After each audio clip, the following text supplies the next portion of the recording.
ये gun M4 के नाम से पहचानी जाती है। ये गन, इसके ऊपर एक दूरबीन भी लगा हुआ है।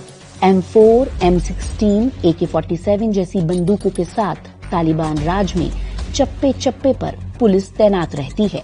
तो इस्लामिक कानून के लिए चर्चित तालिबान ने अफगानिस्तान में अपना पुलिस बल तैयार किया है। फोर्स के सभी जवान पहले तालिबान के लड़ाके थे, जिन्हें पुलिस की कोई ट्रेनिंग नहीं मिली है। ये पुलिस काम कैसे करती है, इस बारे में मुझसे बात करने के लिए तालिबान के अधिकारी तैयार नहीं थे। काफी मशक्कत, गुजारिश और आधिकारिक मंजूरी के बाद वो बात करने के लिए तैयार हुए। अपने बीच अकेली महिला रिपोर्टर को देखकर पुलिस जवान सहज नहीं थे, लेकिन बॉलीवुड और क्रिकेट की बात सुनकर वो थोड़ा सहज हुए। नहीं, डांस का शौक नहीं है, वैसे वो कॉमेडी बहुत अच्छी है। कपिल शर्मा की शो देखता हूँ। पुलिस पेट्रोलिंग यूनिट के जवान फजलुल्लाह हसन हिंदी जानते हैं। उन्होंने हमें पूरा सिस्टम समझाया। ये हमारे डीएसपी साहब, ठीक है, यहाँ इनका नाम लिखा हुआ है, मोहम्मद हनीफ शरीफी। 45 साल के डीसीपी मोहम्मद हनीफ 18 साल तक अफगान नेशनल डिफेंस फोर्स और अमेरिकी सैन्य बलों के खिलाफ जंग लड़ने वाले तालिबान लड़ाके थे। जब मैं 18 सालों तक पहाड़ों में था, तब से यही सोच थी कि एक दिन अपने देश की सेवा करूंगा और आवाम की खिदमत करूंगा, जिसका मौका अब तालिबान सरकार ने मुझे दिया है। तालिबान ने सत्ता संभालने के बाद देश में नया पुलिस सिस्टम लागू किया है, जिसमें तालिबान के लड़ाकों को भर्ती किया गया। शरीफी ने अपनी जिंदगी का लंबा हिस्सा अफगानिस्तान की आजादी की जद्दोजहद में बिताया है। तब वो पठानी सूट पहनते थे, दाढ़ी बेतरतीब रहती थी, लेकिन अब उन्हें एक अनुशासित जीवन बिताना पड़ रहा है। हमारे बड़ों ने जो हमारे लिए सिलेक्ट किया वो अच्छा किया है, और हम जो हुक्म वो देंगे तो हम उस पर अमल करेंगे। तालिबान पुलिस के काम को करीब से जानने के लिए मैंने डीसीपी हनीफ से नजदीकी चेक पॉइंट पर जाने के लिए कहा, जिसके लिए वो तैयार हो गए। जाने वाली गाड़ियों की यहाँ पर तलाशी ली जाती है, और ये जो सड़क है ये नई गवर्नमेंट ने बनाई है, यानी कि जब तालिबान आया उसके बाद ये सड़क बनाई गई है। 4.2 करोड़ की आबादी वाले अफगानिस्तान के गृह मंत्रालय की एक रिपोर्ट के मुताबिक अप्रैल 2023 तक देश में कुल पुलिस कर्मियों की संख्या 2 लाख है, जो अफगानिस्तान के मिनिस्ट्री ऑफ इंटीरियर के अंडर में है। एक तो इस चौक के हैं जो 4 बंदे यहाँ खड़े हैं, एक उस रास्ते पे खड़ा है, एक दूसरे तकरीबन 1 किलोमीटर की दूरी पर है। फजलुल्लाह अपने साथियों के हथियार दिखाते हुए कहते हैं, ये एडवांस राइफल्स हमारे पास हैं, इनका निशाना सटीक है।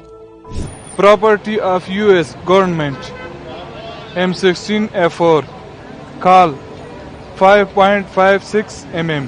और ये जो है ये AKM है, ये जो गन है ये M16 है, ये भी अमेरिकियों ने छोड़ी थी, इसको कलर किया हुआ है।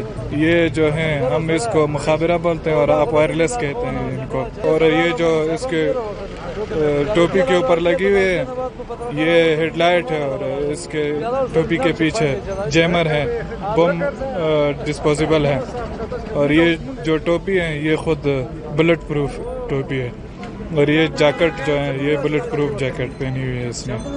काबुल डिस्ट्रिक्ट पुलिस हेडक्वार्टर में दर्जनों अमेरिकी हमवी गाड़ियां खड़ी हैं। देखने से लगता है कि इनमें से ज्यादातर का काफी समय से इस्तेमाल नहीं हुआ है।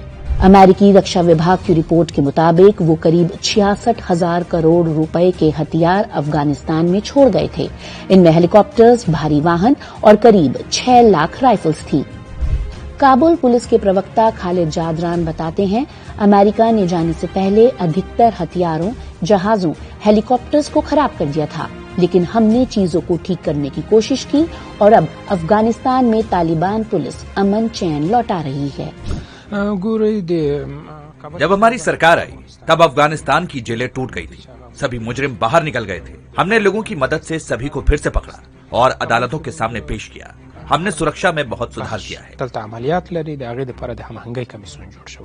तालिबान की वापसी के बाद यहाँ चोरी, लूटमार जैसी घटनाएं कम हुई हैं, जिस वजह से कुछ लोग तालिबान पुलिस सिस्टम को अच्छा मान रहे हैं।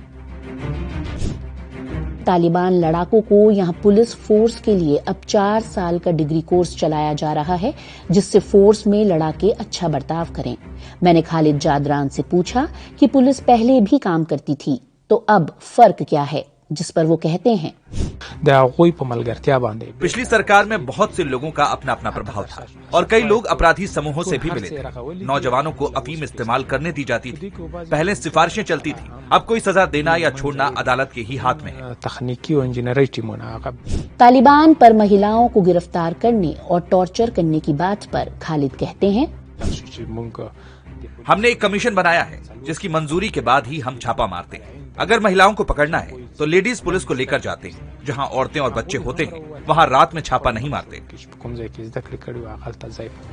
खालिद जादरान इंटरव्यू से पहले मुझसे कहते हैं कि आप मेरे साथ फ्रेम में ना दिखिएगा, क्योंकि हमने अफगान महिलाओं पर सख्त इस्लामिक पाबंदियां लागू की हैं। कोई भी तालिबान किसी महिला के साथ तस्वीर नहीं खिंचवाते हैं।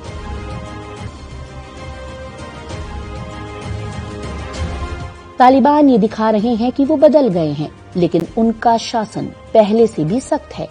छवि सुधारने की कोशिशों के बीच यहाँ की आवाम का दिल जीतना अभी बाकी है।